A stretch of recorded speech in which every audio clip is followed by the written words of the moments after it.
यह बिल्ली दिन भर इस गड्ढे को याद करती रहती है और एक बड़ा सा गड्ढा बना देती है और तालाब में रंग बिरंगी मछलियां छोड़ देता है।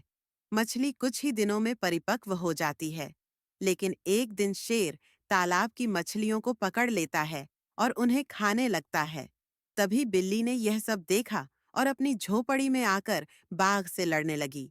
लेकिन बाघ बिल्ली को उठाकर पटक देता है और बुरी तरह मार देता है।